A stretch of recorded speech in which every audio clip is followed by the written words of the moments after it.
Federation of Air Pilots via video conference. For the Hansard record, could you please give your name and the capacity in which you appear today?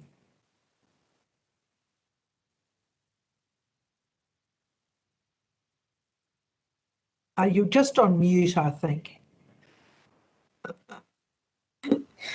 Louise Poll, President AFAP. Thank you, Ms. Poll. Anybody else? Yeah, good afternoon, Marcus Diamond, the Safety and Technical Manager of the AFAP.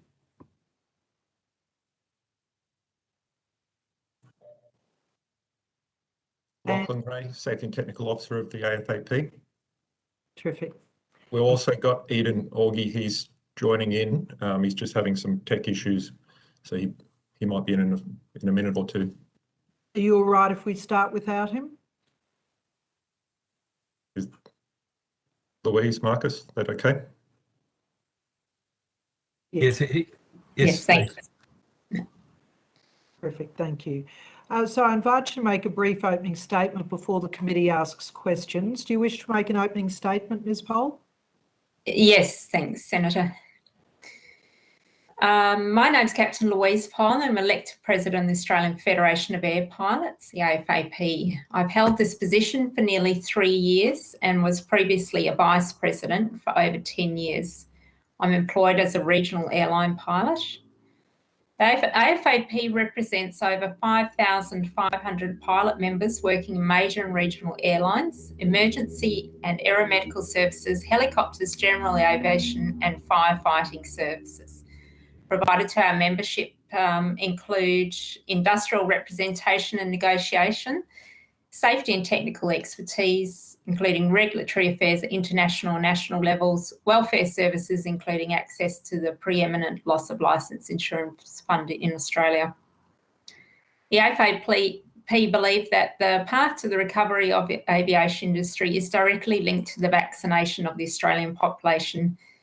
To this end, the AFAP executive has resolved that it supports COVID-19 vaccinations for any pilot who wishes to receive one, and also supports initiatives by employers that encourage pilots to get vaccinated. However, it does not believe that it is the role of individual employers to decide whether or not to mandate vaccinations. Our earlier input to this inquiry highlighted the critical role of aviation to the Australian community and economy. A critical role recognised in all of the existing aviation assistance support packages provided by government.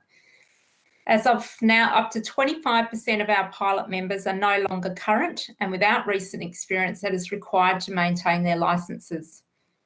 This aspect has been acknowledged in part by way of the provision of assistance to airlines to keep the skills and qualifications of their employed pilots current, such as through the Retaining Domestic Airline Capability and the International Aviation Support Programs. Unfortunately, this assistance only captured international pilots that remained employed. There were hundreds of international pilots that were made redundant at the start of the pandemic, and most have lost connection with the industry. These existing programs don't address the need for the many unemployed Australian pilots to regain and retain their skills and qualifications, skills which will be required when aviation service provision ramps back up. Furthermore, the AFAP reiterate that we do not believe that Australia has the need for skilled migration visas for foreign pilots, as there are substantial numbers of skilled and experienced pilots in Australia looking for flying jobs. As in our earlier submission to this inquiry, the AFAP has proposed that there be a job-ready pilot program established and funded by the government. We have recently refined this proposal with specific tiers or levels of inclusions and progress, and we are here able to expand on this today. We intend to provide the details of the proposal in a subsequent submission to this committee. With me today is AFAP staff member Marcus Diamond, Manager of Safety and Technical, who is also an experienced commercial and airline pilot. Also accompanying me is AFAP member Captain Eden Aughey. Captain Aughey is accompanying me today as a representative pilot who has been significantly affected by the pandemic. Having been made redundant by Tiger Airlines early in the pandemic, he has been unable to secure work as a pilot and has had to pursue other employment.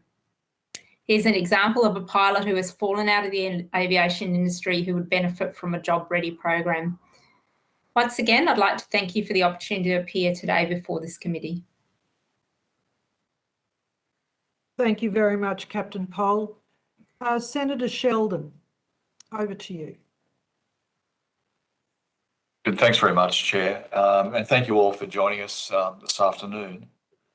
I just want to go to a couple of just some broad questions to start off with. Do you have any figures for prior to COVID, as I understood it, there was a emerging shortage of pilots being considered? Is that as across the world? Is that correct? Yes, there was.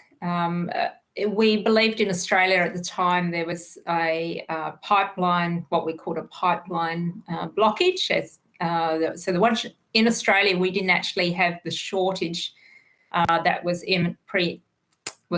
about to exist worldwide, but we believe that we had a shortage of training facility and support from the industry to get those new pilots into the airline industry. Marcus can give some figures in this area, Marcus. We have done, before the pandemic, we made quite a number of, we wrote some papers and submissions about the fact that there was a training pipeline blockage for pilots. At any one stage, we've got 500 student pilot members that could be trained further on into the regionals, GA and the airlines. So we didn't see that it was an actual pilot shortage at the time, although now things are different, of course. And when we look at the numbers on the CASA licenses at the moment, we already see, even on their bare statistics on the number of airline transport licenses, there's nearly 1,000, about 800 ATPL licenses that are no longer active. They've dropped off their list. We are changing our narrative on pilot shortage. It's no longer, we think, going to be just a training shortage, although that will be part of it.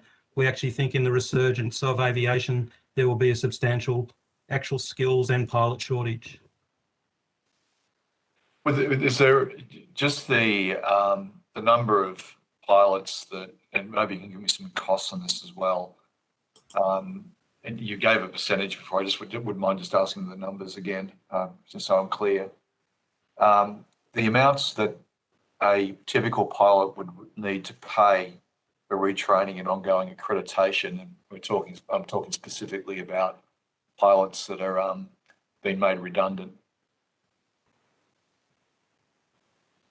So for them to maintain their license and then their type currency, there are a number of different permutations to that it's difficult to give you one cost, but it would be anywhere for, say, a smaller type of aircraft to do, say, their command instrument rating or their instrument proficiency check, which will be anywhere from $3,000 to $5,000, all the way up to, if you were going to do like an airline recurrency in, say, a Boeing 737 or A320, that would cost then from $5,000 to $10,000, depending on how much training you required and whether you needed a complete revalidation or whether it was just a top up of your annual, which at the moment we've counted about 1,050 pilots that are now dropped out. Actually, they've dropped right out of their recurrency program and they're into their second year, and they would almost need a further recurrency effort to bring them back up to their annual currency. And I think Eden's actually an example of that. Senator Sheldon, yes, can I just Chair. follow on from that? Thank you. Can I just clarify that those fees, are they fees to CASA? Are they fees to a check, a private company or somebody who does the checking? Who's the fees going to?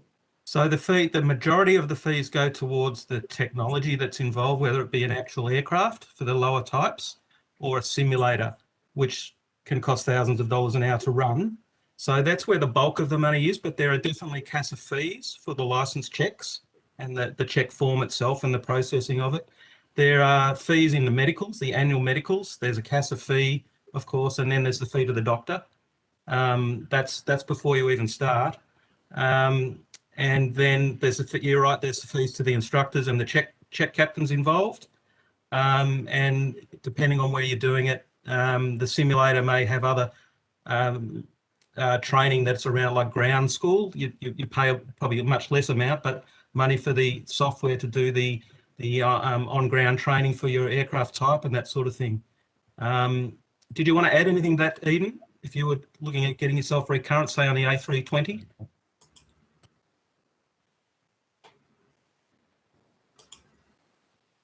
Muted. You're on mute. There's the administration costs, obviously, at first, which is keeping your medical and asset current, and then also the study involved to participate in a program to get up to speed again, to be current to apply for an airline position. And as you said, that can range based on the how long you've been out of the pilot seat, out of the industry, and also the technology of the aircraft. So that's where it varies a little bit. But yeah, that's correct. Pretty much exactly what you said. Thanks, Chair. If just want to go to this question for those that are of your previous members and your awareness of pilots that have left or not working for airlines now, not on their books. What sort of incomes do you? What's some typical examples you could give me of incomes that people are receiving that have been made redundant or separated from their aviation operator? If I may, I'll get Eden, just if it's okay, if he's happy to reveal his own personal circumstances with this. Yep. So I was made redundant in early April 2020, and due to my redundancy package, I was unable to sort of access any specific job seeker allowance. I wasn't eligible for JobKeeper because I didn't have a job. So my particular path, I was unemployed for around 2 months, and then I actually went into warehousing because that's what I did previously prior to my aviation career. I did that for around 7 months, and then at the moment I'm currently in the role of a trainee train driver in Sydney. We're currently not training, or we're training from home, which is a little difficult. It's a bit like trying to learn to fly a plane from home. So just trying to brush up on the theory. But in terms of specific income, for myself, I'm on around a third of what I was as an income generating pilot. That's my path. There is quite a few, or a couple of pilots also within the Sydney Trains industry, just due to the fact there was a fairly common line of career path change, just due to significant similarities in terms of operating a train and operating a plane. But in terms of specific income, yeah, it's around a third of what I am on now, and that varies for everyone. Obviously, I was a domestic jet captain, so I was on a relatively reasonable rate of pay, but it varies, and yeah, people have gone into various different lines of employment who can't make it back to the industry currently. Thank you very much for that evidence, Captain Aughey. Captain Pole, is there a question just regarding the capacity for people that are unemployed now or on substantially lower rates of pay? Is it practical that those people would, and possible, to actually meet the costs themselves, or do you find that people are leaving the industry like Mr. Aughey? It is possible. It really depends where they've come from as far as what their piloting job was and where they're trying to get back to.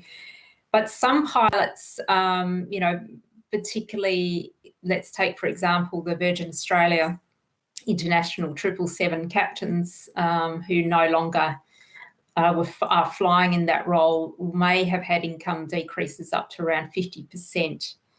Of their income. And if one understands how people in general live to their means, then to reduce that in your household and potentially only a single income household, which many pilots' situations are like that because of the nature of them being away from home so much that they're quite often their partner may not work full-time or even work at all.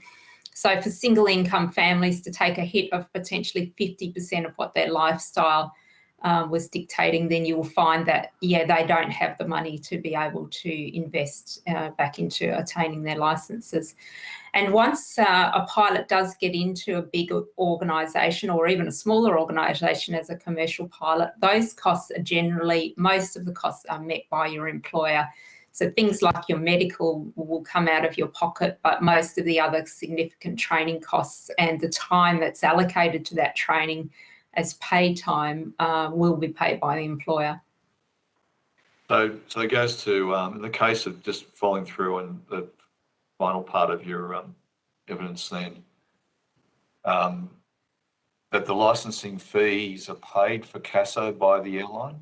Not in all cases, but the license fee itself, as in your medical being issued, and the fees are very minimal. You know, they're sort of under the $100. That's not the expensive part of maintaining your qualifications. The expensive part comes in the actual paying for the simulator or the aircraft if you're in that part of the industry where the checks are done in the aircraft.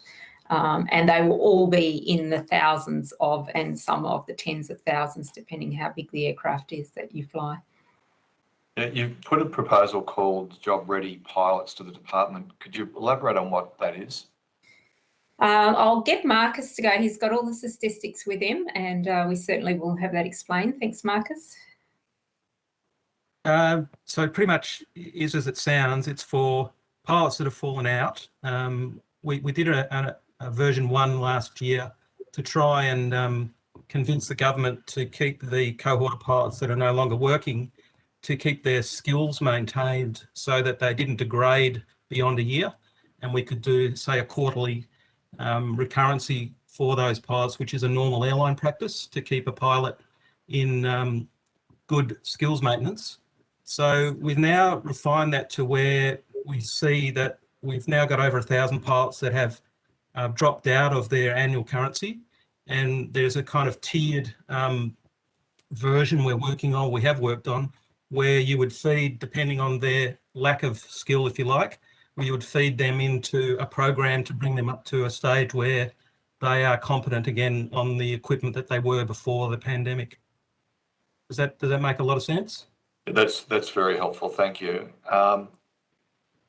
Just this question you've given some evidence on already, Ms. Poland, and maybe you would like others to add to this as well. But this question of worldwide there were shortages of pilots. There was, if I understand correctly, a bottleneck within Australia. With pilots, I'd imagine, in various parts of the world not being accredited, I would have thought that those pilots that are accredited will be like hen's teeth. And like all hen's teeth, it costs a lot more money to actually get people to go and do that work. So there's going to be almost a seller's market of labour. I don't oversimplify it, but a seller's market of labour. If we aren't able to turn around, so if we have unable to turn around and retrain, continue on ongoing accreditation and licensing of pilots, does that mean that we would find ourselves in a situation where pilots that are trained would be and can be lured to overseas roles? Yes, most definitely. And we have seen this in other crises in the aviation industry through generations where they've been unable to obtain work in Australia and they can get employment elsewhere. So pilots will travel all around the world to gain employment. And as you said, if the market shifts significantly, the wages of an offer will be very high in other parts of the world to try to attract people to, let's say, less desirable locations to live and work, but they offer up these types of incentives for people to go. So that will exacerbate our problem in Australia of not having current pilots to be able to work once the industry ramps up again. Just what are the major hurdles to overcome for this proposal regarding the job-ready pilots to be implemented?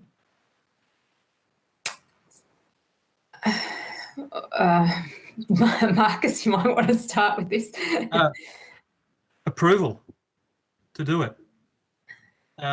Outside of really a commercial, outside of an organisation that runs airlines, this would be run aside from where all of the money's currently gone. This wouldn't go internally to the corporates. This would actually be run really for the individual pilots. But if you keep in mind the numbers here, you know, we've heard a lot today from your previous appearances that there are hundreds of thousands of jobs involved in aviation and tourism, all linked to it. When I mentioned a number before, there's 6,500 ATPL or airline transport licenses out there, and we know only 2/3 of them actually active or work. Some of them, like me, aren't flying at the moment or were before the pandemic. So we're only talking about 5,000 people at the front of the aeroplanes who are qualified in Australia. And if you look at that as a percentage of the actual employment workforce, if we let those people go, and we're looking at right now having 25% of them leave, we've lost an enormous leverage of each individual skilled worker. And that's really our point, is let's keep these skilled workers current or bring them back up to speed so they can be drawn back into the industry when required early next year. So we could actually have Australians being trained as pilots alone, being retained as pilots. That would give the Australian labour market a real opportunity to both work here and overseas potentially. Yes, absolutely. If I may, Senator,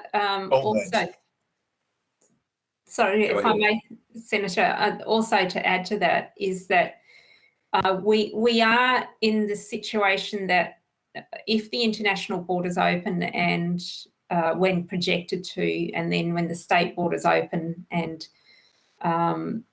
the industry has potential to recover quite quickly because people are eager to get moving again, that the airlines can't train people who are not current back into aircraft as quickly as they will like to. So what will happen is that the demand will return and the airlines will be keen to be able to assist with that demand, but they won't be able to train fast enough. And we've already seen that in the initial recovery of the pandemic in Qantas, where they were a little bit behind in trying to catch up with the demand that came in.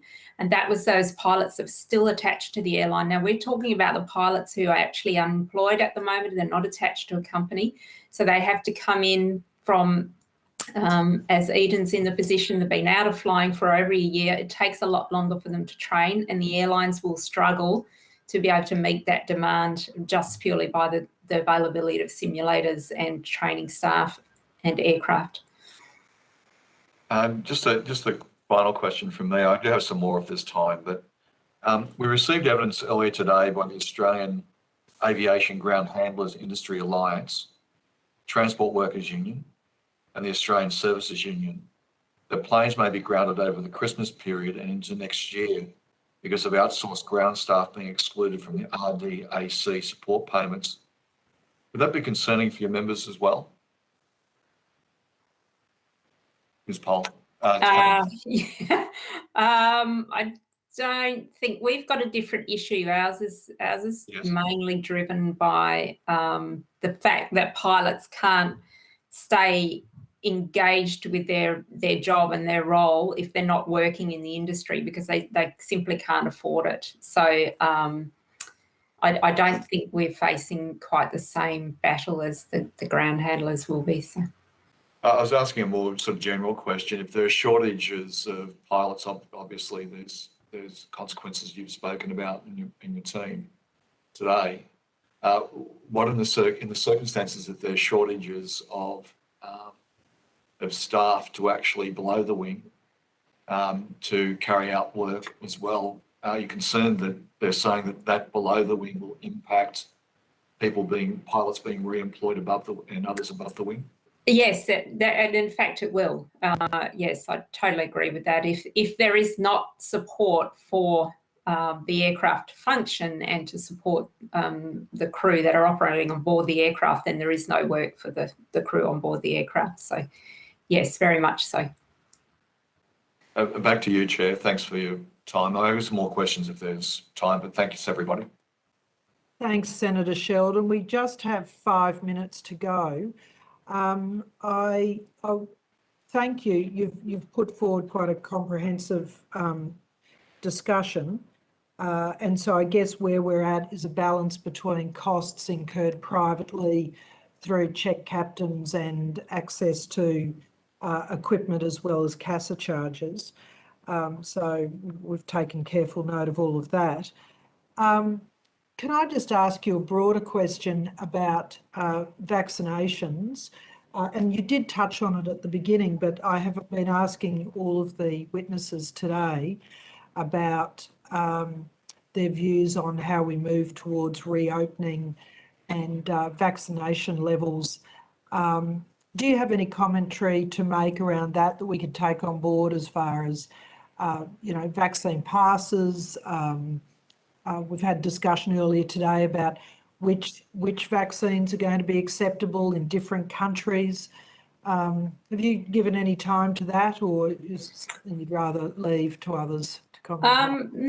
Not as widely as that. I mean, I'll speak to you about the challenges that pilots are having at the moment who are actually working, and some that are not working, which is being able to cross borders easily. Now, obviously by nature of flying, crossing a border is almost a daily occurrence. But it's got quite complicated with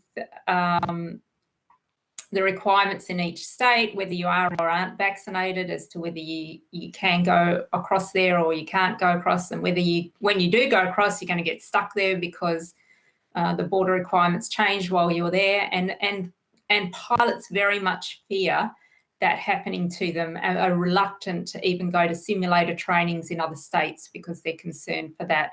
And the worst job issue I've heard in the last few days is that a pilot who has been made redundant from work from overseas, who returned to Australia as a permanent resident, has been offered a job in Western Australia and is not being able to be granted an exemption to go to Western Australia, be able to take the role, so has had to turn the job down. So has been unemployed for what I believe nearly a year, and finally has got employment and is unable to take the job. So from the point of view of why we fully support vaccination is because that's the best way that we can see the aviation industry move forward and return. That is a particularly heartbreaking story, to be offered a job and then not be able to take it up. I really appreciate your time in preparing for today, in the four of you coming to provide this evidence. And yes, do know that the committee has heard your stories and is well aware of just how distressing so many cases are. Probably not enough words, are there? But, right across Australia, we hear these terrible outcomes for individuals and families. And Captain Eden, you're living it day to day. So, thank you very much for your time. We really acknowledge all of that. Please go with the committee's thanks, and our thoughts are with you. Thank you very much, Senator. Chair, can I just ask a very, very quick question? I know we're over time, but I just wanted to get this figure. I'm not sure if they are able to give us, but just the total amount of money that you're seeking to get these pilots that are not working for aviation companies. What's the total amount of money that you're seeking? Can I answer that? Government support. Yes, thank you, Mark. So for 1,000 pilots, depending on what level of the tiers that we put them into, $5 to $10 million a year. We'll bring them up to currency and keep them current. Which, if you look at the entire aviation packages is a minute amount. But critical amount. You're quite right. Thank you very much. Thanks, Chair. Thanks for your indulgence, Chair.